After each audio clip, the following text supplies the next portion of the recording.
Globally, crude oil is one of the most important fuel sources and, historically, has contributed to over a third of the world's energy consumption. However, at the same time, crude oil has become a major threat to the environment over the last 2 centuries. Most importantly, the spillages of oil from accidents involving tankers and oil rigs have polluted our seas as well as oceans and badly affected the marine ecosystem. Among such tanker spillage, the Exxon Valdez oil spill is the second largest in U.S. waters, after the 2010 Deepwater Horizon oil spill in terms of volume of oil released.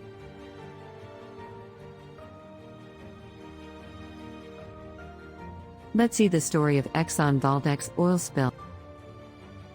At 12:04 a.m. on March 24, 1989, Exxon Valdez, an oil tanker carrying 54 million gallons of crude oil, owned by Exxon Shipping Company, struck Prince William Sound's Bligh Reef, 1.5 miles west of Titlook, Alaska, and spilled 10.8 million gallons of crude oil over the next few days. On the evening of March 23, 1989, Exxon Valdez left the port of Valdez, Alaska, bound for Long Beach, California, with 53 million gallons of crude oil on board. On March 24, just after midnight, the ship hit Bligh Reef, a well-known navigation hazard in Alaska's Prince William Sound. Over 11 million gallons of crude oil were spilled into the water as a result of the collision.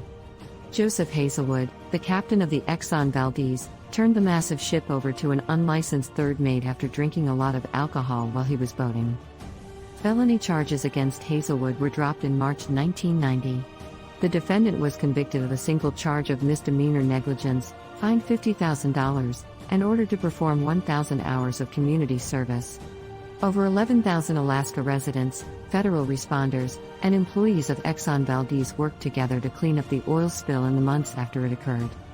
According to the company, cleaning up the spill cost about $2 billion, while habitat restoration and personal damage totaled $1.8 billion.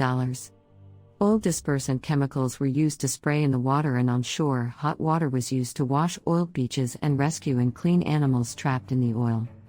The officials wanted to study the effect of cleaning measures that at the time were unproven to leave some areas of shoreline untreated. Afterwards, they found that high-pressure, hot water hoses were effective at removing oil, but caused even greater ecological harm than before by killing the remaining plants and animals. Mearns Rock is a large shoreline boulder that was oiled but not cleaned. The plants and small creatures growing on Mearns Rock have been photographed every summer since the spill. In 3 to 4 years following the spill, many of the mussels, barnacles, and seaweeds that lived on the rock before the spill returned to normal levels. Before the spill, Prince William Sound was a pristine wilderness. All of that changed dramatically after the Exxon Valdez disaster, which caused widespread destruction to wildlife.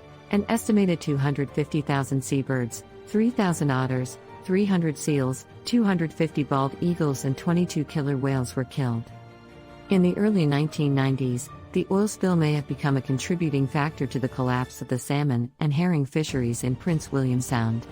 Small shoreline towns, such as Valdez and Cordova, suffered in the years that followed as fishermen went bankrupt. Exxon Valdez's oil spill resulted in a total economic loss of up to $2.8 billion, according to reports.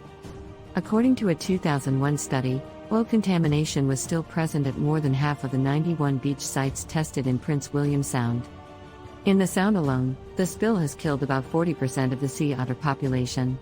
Sea otter numbers did not reach their previous levels until 20 years after the spill, in 2014. Fishermen in Prince William Sound have never fully re-established stocks of herring, once a thriving income source. Following the Exxon Valdez oil spill, the U.S. Congress passed the Oil Pollution Act of 1990, which was signed into law by President George H.W. Bush in 1990. It also mandated that every oil tanker in United States waters must have a double hull, and increased penalties for companies responsible for oil spills. It seems possible that the Exxon Valdez disaster might have been prevented if the tanker had been constructed with double hulls to reduce the chances of spills.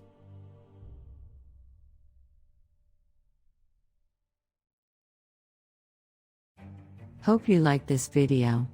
If you have any questions or comments, drop it in comments section. Subscribe to MarinAura for more updates.